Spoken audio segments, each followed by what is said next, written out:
Dear students, today we are going to explain center of curvature, radius of curvature, focus and focal length related to concave mirror and convex mirror. कल की class में आपको ये बताया जा चुका था कि concave mirror is that mirror whose reflecting portion or reflecting surface is inward inside, जो अंदर की तरफ धंसा होता है. अगर रिफ्लेक्टिंग पोर्शन रिफ्लेक्टिंग सरफेस अंदर की ओर है तो समझ लीजिए कि वो आपका कॉन्केव मिरर है. And convex mirror is that mirror whose reflecting portion is bulging out, जो बाहर की ओर उभरा होता है. कल एग्जाम्पल दिया गया था, जैसे स्पून होता है ना, स्पून का जो अंदर वाला पार्ट होता है, जो डिप्रेस्ड वाला पोर्शन होता है, दैट इज़ कॉन्केव मिरर, और जो बल्गिंग आउट वाला पोर्शन होता है दैट इज़ कॉन्वेक्स मिरर. एक एग्जांपल और दिया गया था कि तवा जो होता है, तवा जिस पे रोटी आप पकाते हैं, तो जो हिस्सा रोटी को कवर करता है, जिस पोर्शन पे रोटी को डाला जाता है, वो अंदर की तरफ डिप्रेस्ड होता है, अंदर की तरफ धंसा होता है. उस टाइप का मिरर अगर है तो वो आपका कॉन्केव मिरर है. और जिस पे टेम्परेचर टच करता है, जिस पोर्शन पे, उस टाइप का अगर मिरर है तो वो कॉन्वेक्स मिरर है. अब एक चीज़ और जान लीजिए, जो गवर्नमेंट की बसें होती है, रोडवेज़ की बसें, ड्राइवर के साइड में जो मिरर लगा होता है वो किस टाइप का मिरर होता है? कॉन्वेक्स मिरर होता है. क्लियर है? अब यहाँ पे the reflecting surface of a spherical mirror, the reflecting surface of a spherical mirror forms a part of a sphere. जो रिफ्लेक्टिंग सरफेस है स्फेरिकल मिरर का, वो एक स्फीयर ही का हिस्सा होता है, एक स्फीयर ही का भाग होता है. This sphere has a centre. तो अगर स्फीयर है तो उसका एक सेंटर होगा, उसका एक केंद्र होगा. This point is called the centre of curvature. इसी पॉइंट को क्या कहा जाता है? उस स्फेरिकल मिरर का सेंटर ऑफ कर्वेचर होता है. यानी सेंटर ऑफ कर्वेचर क्या है बच्चों, कि जो मिरर है, स्फेरिकल मिरर है, वो हकीकत में किसी खोखले गोले का एक भाग है. ठीक है, किसी स्फेरिकल या स्फीयर का एक पार्ट होता है. उस स्फीयर का जो सेंटर कहलाएगा that is centre of curvature. It is represented by the letter C. Centre of curvature को किससे हम डिनोट करते हैं? सी से. Please note that the centre of curvature is not a part of the mirror. इस बात को note कर लीजिए कि जो सेंटर ऑफ कर्वेचर है, सेंटर ऑफ कर्वेचर जो है, जिसका सिंबल सी है, वो जो है मिरर का हिस्सा नहीं होता. क्योंकि आपका मिरर तो जस्ट लाइक ऐसे है, ये आपका कॉन्केव मिरर है, और जो सेंटर ऑफ कर्वेचर है उसके सामने जो है वो इसका एक हिस्सा नहीं है. तो वही कह रहा है कि centre of curvature is not a part of the mirror. वो मिरर का एक हिस्सा नहीं होता. It lies outside it's reflecting surface. इसका जो रिफ्लेक्टिंग सरफेस है, इसमें रिफ्लेक्टिंग सरफेस जानते हैं, ये है रिफ्लेक्टिंग सरफेस. ये वाला जो पोर्शन है ना, ये बाहर तो पेंट है, पॉलिश है. ठीक है, तो इसके रिफ्लेक्टिंग जो सरफेस है, यहाँ पे उसका सेंटर है. ये है आपका सेंटर ऑफ कर्वेचर. तो ये तो उसके साथ अटैच रहेगा नहीं, ये तो आउटसाइड. यही कह रहा है कि it lies outside it's reflecting surface. ये रिफ्लेक्टिंग सरफेस है, इस रिफ्लेक्टिंग सरफेस के बाहर वो पड़ा होता है. The centre of curvature of concave mirror lies in front of it. एक पॉइंट और याद कर लीजिए कि कॉन्केव मिरर का जो सेंटर ऑफ कर्वेचर है बच्चों, वो इसके सामने होता है. किसके सामने? कॉन्केव मिरर के सामने. कोई पूछे कि जो सेंटर ऑफ कर्वेचर है वो कॉन्केव मिरर के सामने होता है कि पीछे होता है, तो योर आंसर शुड बी कि it lies in front of it. वो उसके सामने होता है. How ever it lies behind the mirror in case of convex mirror. लेकिन बच्चों, जब कॉन्वेक्स मिरर होता है, ये आपका कॉन्वेक्स मिरर है, कॉन्वेक्स मिरर का जो सेंटर ऑफ कर्वेचर है वो जो है मिरर के पीछे होता है, क्योंकि रिफ्लेक्टिंग पोर्शन ये वाला है, ये वाला जो हिस्सा है ये जो हिस्सा है वो रिफ्लेक्टिंग सरफेस है। तो रिफ्लेक्टिंग सरफेस इधर है इस डायरेक्शन में, और सेंटर ऑफ कर्वेचर इधर है, तो पीछे हुआ ना। हाँ, तो वही कह रहा है कि how ever it lies behind the mirror in case of convex mirror. Convex mirror के वो पीछे होता है। कन्वेक्स मिरर किसको कहते हैं? Whose reflecting surface is bulging out, बाहर की तरफ उभरा होता है। You may note this in figure 10.2a and B the radius of the sphere. याद रखिए, वेरी वेरी इंपॉर्टेंट है। स्फीयर का जो रेडियस है, रेडियस का सिंबल क्या है? आर, ठीक है। रेडियस का सिंबल आर है, और रेडियस किसको कहते हैं? जैसे ये आपका एक सर्कल है, या इसको स्फीयर अगर कंसीडर कर लें, मान लीजिए ये स्फीयर है, तो ये जो सेंटर है, तो सेंटर से जो दूरी होती है, ठीक है, द डिस्टेंस बिटवीन, ठीक है, the distance between centre and any point on the circumference, उसको क्या कहते हैं? रेडियस कहते हैं। इसका सिंबल स्मॉल आर भी होता है और कैपिटल आर भी होता है। तो सेंटर से लेके सर्कमफेरेंस के किसी पॉइंट से अगर कोई डिस्टेंस मिलाते हैं, दैट विल बी रेडियस। वो क्या होगा? रेडियस होगा। तो बच्चों यहाँ पे राइटर बोल रहा है कि the radius of the sphere, जो स्फीयर का रेडियस होता है, of which the reflecting surface of a spherical mirror forms a part, जिसका जो है स्फेरिकल मिरर का सरफेस एक हिस्सा होता है, उसी को रेडियस ऑफ कर्वेचर कहते हैं मिरर का। कहने का मतलब ये है कि अभी आपको हम दिखा रहे हैं यहाँ पे, पहले ये क्लियर कर लें तो अभी इसका डायग्राम अच्छी तरह से आपको समझ में आएगा। It is represented by the letter R. इसको किससे डिनोट करते हैं? Why are you smiling? हाँ, कैपिटल आर से दिखाते हैं। You may note that the distance P C is equal to the radius of curvature. Imagine a straight line passing through the pole and the centre. Pole भी आ रहा है, centre of curvature भी आ रहा है of a spherical mirror. This line is called the principal axis. Remember that principal axis is normal to the mirror. Principal axis जो होता है पोल के नॉर्मल होता है। आइए इसका डायग्राम देख लीजिए। ये यहाँ पे ध्यान दीजिए, दिखाई दे रहा है?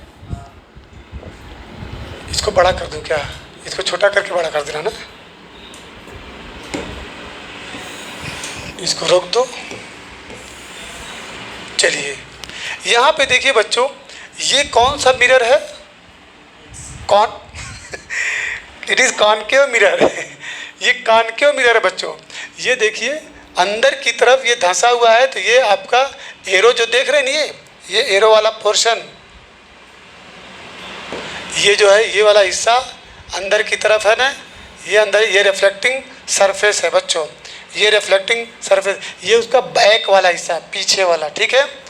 तो यहाँ पे देखिए फोकस है, क्या है? फोकस है, जिसको एफ सी डी रो करते हैं। ये आपका सेंटर ऑफ कर्वेचर है, जो मैं बताना चाहता हूँ। ये सेंटर, चूँकि ये जो स्फीयर था, ये ऐसे ऐसे अगर इसको आप बढ़ाएंगे तो ये किसी स्फीयर का ही तो पार्ट रहा होगा। बोलिए, ये स्फीयर का पार्ट रहा होगा जिसका एक सेंटर है। इस सेंटर, इसी पॉइंट को हम सेंटर ऑफ कर्वेचर कहते हैं। और यहाँ से ले करके बच्चों, यहाँ से लेकर ये जो डिस्टेंस है, यही आपका रेडियस ऑफ कर्वेचर है, यही रेडियस है। यहाँ पे देखिए हार्ड सरफेस है, ये प्रिंसिपल एक्सिस है। आपको मालूम होना चाहिए कि ये वाला कल ये क्लियर हुआ था, ये क्या है? ये पोल है। ये क्या है? पोल है। तो the line which joins him, the line that connects centre of curvature and pole is called principal axis. मतलब वो रेखा जो सेंटर और पोल से हो करके जाए, ठीक है, that line which passes through centre of curvature and pole is called principal axis. Clear हो गया? तो ये आपका कॉनकेव मिरर है, ये आपका फोकस है। अच्छा एक चीज़ और जान लीजिए, ये सेंटर ऑफ कर्वेचर है, जिसका सिंबल क्या है?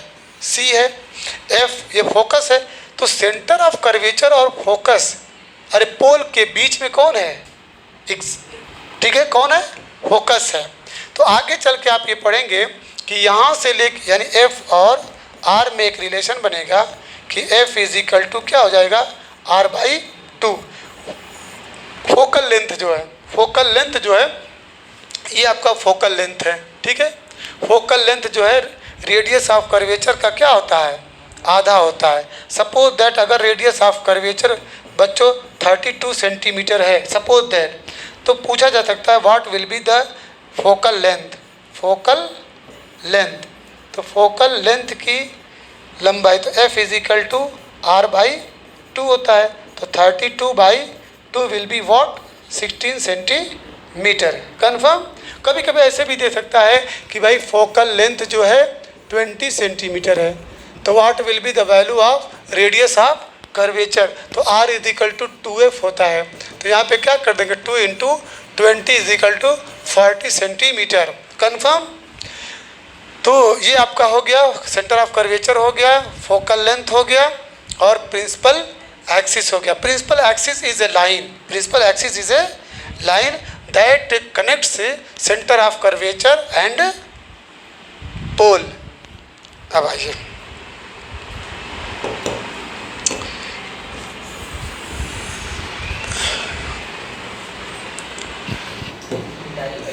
ना, हो जाएगा। ये नीचे नहीं आएगा क्या? ये नीचे नहीं गया है ना? चलिए, ये आपका जो है कौन सा मिरर है? कॉन्वेक्स मिरर है। चलो बच्चों, देखो बच्चों, अब ये आपका कॉन्वेक्स मिरर है, तो कॉन्वेक्स मिरर है, ये क्या है? Convex mirror, MIRROR। कल मैं आप लोग को कॉनकेव और कॉन्वेक्स मिरर लेके दिखाऊंगा। ये देखिए कॉन्वेक्स मिरर है, इसका जो रिफ्लेक्टिंग पोर्शन है ना, रिफ्लेक्टिंग पोर्शन, ये जो ब्लैक ब्लैक देख रहे हो ना, ब्लैक ब्लैक, ये ब्लैक वाला आपका रिफ्लेक्टिंग पोर्शन है। रिफ्लेक्टिंग पोर्शन कहिए या सरफेस कहिए, both are equal, reflecting surface है ये ब्लैक वाला।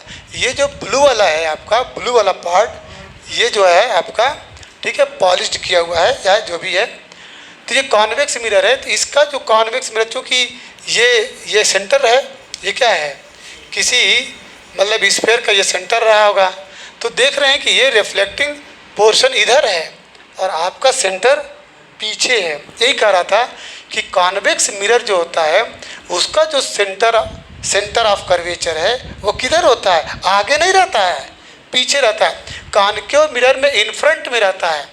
इसका जो centre of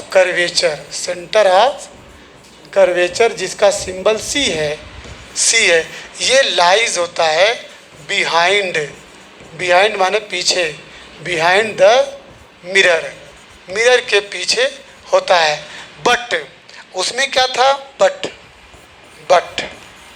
in case of concave mirror, in case of concave mirror में it lies in front of mirror, अरे मिरर ना बोलो, इन फ्रंट ऑफ रिफ्लेक्टिंग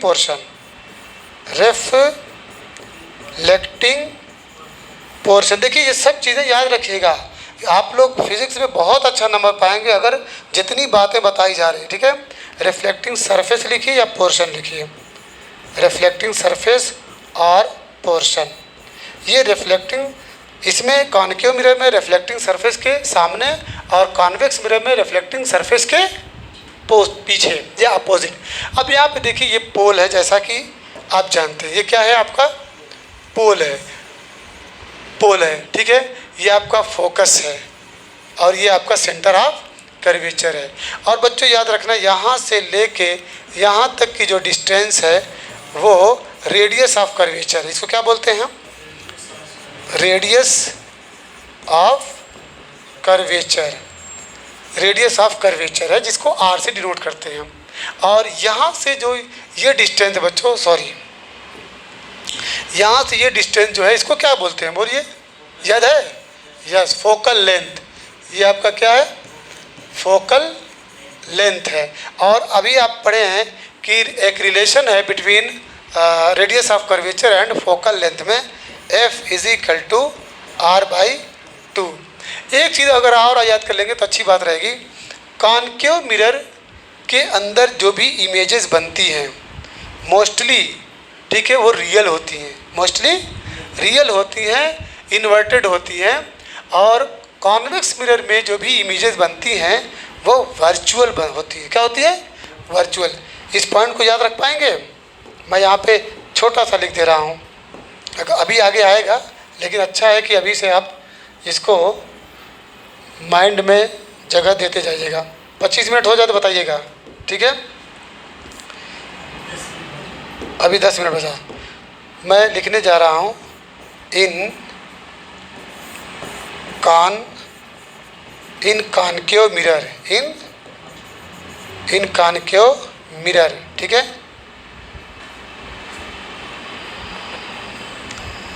देखिए कुल 6 केस होते हैं, मैं लिख दे रहा हूँ 5 cases, in 5 cases images are real, in one case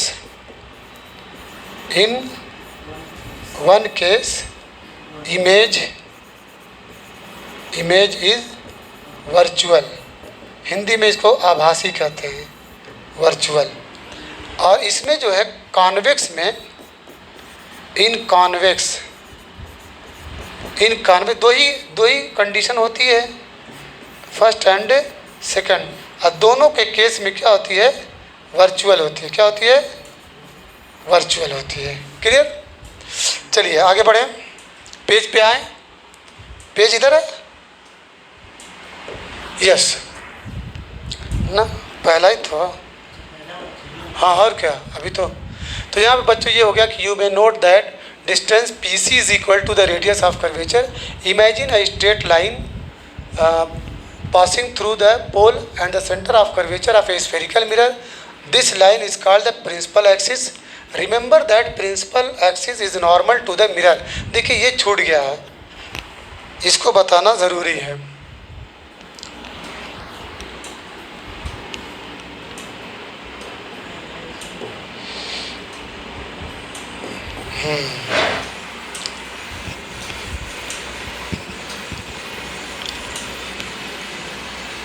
normal principal जो एक्सिस है, इसमें principal axis is a line, ठीक है, दैट कनेक्ट्स, ठीक है, centre of curvature and pole. ये आपका प्रिंसिपल एक्सिस है बच्चों। ये जो देख रहे हैं ये PFC देख रहे हैं, ये आपका प्रिंसिपल एक्सिस है, प्रिंसिपल एक्सिस है। कंफर्म? ये जो है नॉर्मल होता है। नॉर्मल मीन का मतलब ये होता है कि देखिए ये आपका मिरर है, ठीक है, आपका मिरर है, ऐसे मिरर है मान लीजिए, और ये कोई चीज़ अगर आ रही है तो एक दूसरे पे परपेंडिकुलर होगा, 90 डिग्री बनाएगा। वही बोला है कि नॉर्मल है। मतलब यहाँ पे अगर इसको थोड़ी देर के लिए हम कंसीडर करें, जैसे ये हमारा है ना, ये तो देख रहे हैं यहाँ पे कितना डिग्री बनेगा? 90 डिग्री। वही कहने का मतलब ये है कि प्रिंसिपल एक्सिस जो है वो कॉनकेव मिरर हो चाहे कॉन्वेक्स मिरर है, वो उसके नॉर्मल होता है। नॉर्मल जब भी बोला जाएगा नॉर्मल, तो इट मीन्स जो है जैसे कोई एक लाइन ऐसे है, दूसरी लाइन ठीक इसके, ठीक है, परपेंडिकुलर बना रही है 90 डिग्री। क्लियर हो गया? चलिए अब इसके बाद ये हो गया, पोल हो गया, प्रिंसिपल एक्सिस हो गया, सेंटर ऑफ कर्वेचर हो गया, रेडियस ऑफ कर्वेचर हो गया। ये ऊपर जाएगा कि नहीं? अच्छा, अब आ जाइए, यहाँ पे एक एक्टिविटी थी, एक्टिविटी इसमें छूट गई है, ठीक है। द पेपर देखिए यहाँ से शुरू हो रहा है, the paper at begins to burn producing smoke, eventually it में even catch fire, why does it burn.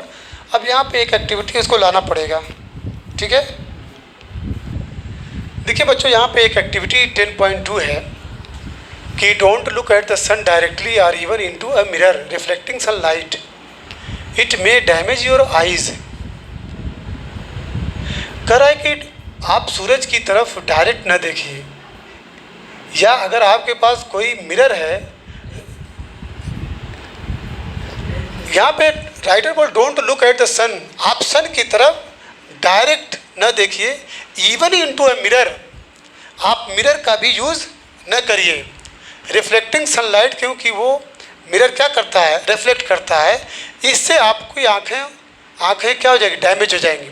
Hold a concave mirror, यहाँ पे आप एक्टिविटी करा रहा है, एक कानकेव मिरर को पकड़िए इन योर हैंड, अपने हाथ में, and direct it's reflecting surface से टुवर्ड द सन, और उसका जो रिफ्लेक्टिंग सरफेस है उसको सूरज की तरफ करिए। सूरज अगर निकला हो, उसकी रोशनी निकल रही हो, खूब तेज़ धूप है तो उधर करिए।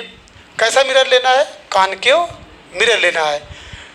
Direct the light reflect bye the mirror on A sheet of paper, एक कागज़ ले लीजिए और उस कागज़ के ऊपर उस क्या नाम है, जो मिरर रिफ्लेक्टिंग पोर्शन है, उस कागज़ की तरफ उसके फोकस को, ठीक है, करिए। कराइए कि डायरेक्ट द लाइट को डायरेक्ट जो है थ्रो कराइए, जो मिरर से रिफ्लेक्ट होकर के लाइट आ रही है उसको कहाँ लेके जाइए, शीट ऑफ पेपर, जो पेपर की शीट है उस पर held close to the mirror, और वो मिरर के पास ही रहे, मिरर के पास ही रहे। Move the sheet of paper back and fourth gradually until you find on the paper sheet a bright sharp spot of light, और पेपर को आप घुमाते रहिए, आगे पीछे करते रहिए। किस लिए, ताकि जब तक कि आप एक bright sharp spot of light न पा जाएं, ठीक है, एकदम ब्राइट चमकदार शार्प एकदम तेज़ स्पॉट, कोई एक छोटा सा क्या नाम है निशान उस लाइट का उस पर न पा जाए। Hold the mirror and paper in the same position for a few minute, और जब वैसा शार्प ब्राइट स्पॉट लाइट का पा जाए तो कुछ देर के लिए मिरर को उस कागज़ पे उसके क्या नाम है पोर्शन को जो रिफ्लेक्ट हो रही है लाइट, उसको बनाए रखिए। उसके बाद कह रहा है कि what do you observe, why, आप क्या महसूस करते हैं। देखिए, the paper at first begin to burn producing smoke, paper तो पहले, ठीक है, धुआं निकालते हुए जलने लगेगा, कन्फर्म। इवेंचुअली इट में इवन कई दफ़ा ऐसा भी हो सकता है कि कागज़ में आग लग जाए। वाई डज इट बर्न, ये क्यों जलता है भाई, इसका रीज़न यहाँ पे दिया जा रहा है। Why does it burn, the light from the sun, जो सूरज से रोशनी आ रही है, देखिए ये याद रखिएगा, इज कन्वर्ज्ड, वो कन्वर्ज हो जा रही है। कन्वर्ज का मतलब बहुत सारी रेज आ रही हैं, पैरेलल बीम ऑफ लाइट है, और एक पॉइंट पे आके मिल जाए, इसी को कहते हैं कन्वर्ज। और डाइवर्ज का मतलब बहुत सारी रेज जा रही है और अलग अलग दिशाओं में स्कैटर हो जाएं। कन्वर्ज का मतलब केंद्रित हो जाए, एक पॉइंट पे सारी रेज आके मिल जाएं।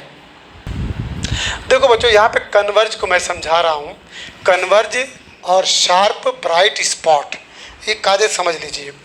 कन्वर्ज पॉइंट है, शार्प है, ब्राइट है, स्पॉट है, बाय द मिरर है। आइए कुछ प्रैक्टिकल की चीज़ें,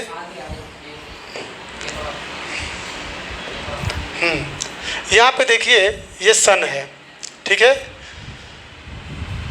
ये आपका कॉनकेव मिरर है, ये देख रहे हैं आप, यही है शार्प, एकदम बिल्कुल क्या नाम है, एक ऐसे पॉइंट को सारी रेज कंसंट्रेट हो जा रही है एक पॉइंट पे, ठीक है, फोकस हो जा रही है, और यहाँ पे सारी रेज आ रही है, देख रहे हैं, सारी रेज पैरेलल हैं और आ करके कन्वर्ज हो जा रही हैं। क्लियर, कन्वर्ज का मतलब एक बिंदु पे ये ऐसे आ रही थी और आ करके ऐसे हो गई, ये आ रही थी ऐसे हो गई, ठीक। जब एक पॉइंट पे कन्वर्ज हो जाएगी तो ये पूरी, चूँकि ये गर्म है, सूरज की रोशनी में क्या है, गर्मी है, एक ही जगह पे बहुत ज़्यादा हीट जब हो जाएगी तो ये कागज़ क्या हो जाएगा, जलने लगेगा। कन्फर्म है। तो वही यहाँ पे कह रहा है कि sun is converged at a point as a sharp bright spot by the mirror. In fact this spot of light is the image of the sun. वो जो है, जो स्पॉट आप देख रहे हैं वो रियल में क्या है, लाइट का क्या है, सूरज का इमेज है। सन, image of the sun on the sheet of paper, this point is the focus of the concave mirror, this point is the focus, ये concave mirror का focus का point है। the heat produced due to the concentration of sunlight ignite the paper, जो heat पैदा हो जा रही है किसकी वजह से, concentration of sunlight का एक बिंदु पे पूरा कंसंट्रेशन हो गया है, उसकी डेंसिटी बढ़ गई है, जिसकी वजह से इग्नाइट द पेपर, वो पेपर जल जाता है।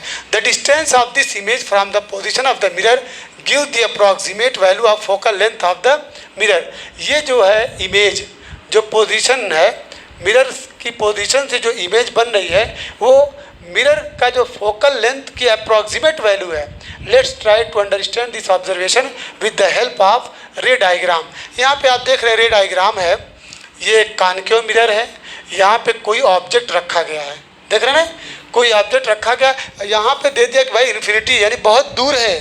तो जब इसकी रेज आती है यहाँ से यहाँ के टकराई तो फोकस से हो करके जा रही है।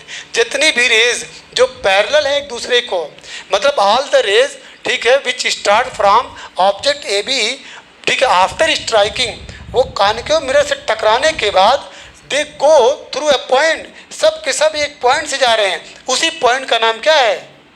फोकस है। उसी पॉइंट का नाम फोकस है। ये कॉन्केव मिरर था, ये कॉन्वेक्स मिरर में सारी रेज पैरेलल हैं। यहाँ से टकराने के बाद ये देखिए डॉटेड लाइन से इसको यहाँ पे मिलाया गया। ऐसा लग रहा है कि ये एक पॉइंट से आती हुई प्रतीत होती है, मतलब ये फील होती है, आभास होता है। इसीलिए इसकी इमेज रियल बनती है और इसकी इमेज वर्चुअल बनती है, कि ऐसा लग रहा है कि ये मिरर कॉन्वेक्स मिरर के पीछे से, ठीक है, पीछे से आती हुई दिखाई दे रही है। तो यही पे कह रहा है कि number of rays parallel to the principal axis और falling on a concave mirror. बहुत सारी रेज जो प्रिंसिपल एक्सिस के पैरेलल है। बच्चों ये प्रिंसिपल एक्सिस है, ये जो लाइन जा रही है ना, ये प्रिंसिपल एक्सिस है, ये प्रिंसिपल एक्सिस के पैरेलल है। तो प्रिंसिपल एक्सिस के पैरेलल अगर रेज कॉन्केव मिरर पे फॉल कर रही है तो ऑब्जर्व द रिफ्लेक्टेड रेज। तो इस रिफ्लेक्टेड रेज को ऑब्जर्व करिए, दे आर ऑल मीटिंग, ये सारी की सारी मिल रही है या इंटरसेक्ट कर रही हैं at a point on the principal axis. Principal axis के पॉइंट पे, मिरर का जो प्रिंसिपल एक्सिस है उसके पॉइंट पे मिल रही है। This point is called the principal focus of the concave mirror. यही पॉइंट जो है कॉन्केव मिरर का प्रिंसिपल फोकस है। कोई पूछे what is the definition of principal focus, तो कह दीजिएगा कि number of rays parallel to principal axis are falling, मतलब बहुत सारी रेज जो प्रिंसिपल एक्सिस के समानांतर हैं, प्रिंसिपल एक्सिस के पैरेलल हैं, जब मिरर से टकराती हैं तो जिस बिंदु से होकर के जाती हैं, ठीक है, जिस बिंदु से, जिस पॉइंट से होकर के जाती हैं, उसी पॉइंट को क्या कहते हैं? प्रिंसिपल फोकस कहते हैं। आप ऐसे भी डिफाइन कर सकते हैं, principal focus is a point. Principal focus is a point, कहाँ पे? On the principal axis where all the rays which are parallel to the principal axis after striking the mirror, ठीक है, गोज थ्रू दैट पॉइंट, जिस बिंदु से होकर के जाए, that is principal focus. Similarly observe figure, ये भी पहला भी देख लीजिए, the rays parallel to the principal axis reflected by a convex mirror, the reflected rays appear to, यहाँ पे बोलना है अपीयर। देखिए ऐसे जा रही हैं, ऐसे आई टकराने के बाद जो ये रेज गई है, तो जब इसको पीछे की तरफ लेके जाएंगे तो वही the reflected rays appear to come. ऐसा लग रहा है कि जो रिफ्लेक्टेड रेज है वो आ रही है कहाँ से? फ्रॉम अ पॉइंट, एक ऐसे पॉइंट से ऑन द प्रिंसिपल एक्सिस के किसी पॉइंट से आ रही है। This point is called the principal focus of the convex mirror. मतलब कॉन्वेक्स मिरर में आपको इतना बोलना ज़रूरी है, द रिफ्लेक्टेड रेज अपीयर बोलना ज़रूरी है, मतलब रियल में नहीं, अपीयर महसूस होता है, दिखाई पड़ता है। come from point on the principal axis, this point is called the principal focus of the convex mirror. The principal focus is represented by the letter F. principal focus का symbol क्या है? F है। the distance between the pole and principal focus of a spherical mirror is called focal length. और यहाँ से यहाँ तक की दूरी जो बच्चों focal length है, focal length है ये दूरी। और यहाँ पे आ जाइए, इसको भी, इसमें फोकल लेंथ कौन था? ये यहाँ से लेकर के यहाँ तक की जो दूरी है बच्चों, जो मैं रेड निशान लगा रहा हूँ, ठीक है, ये आपका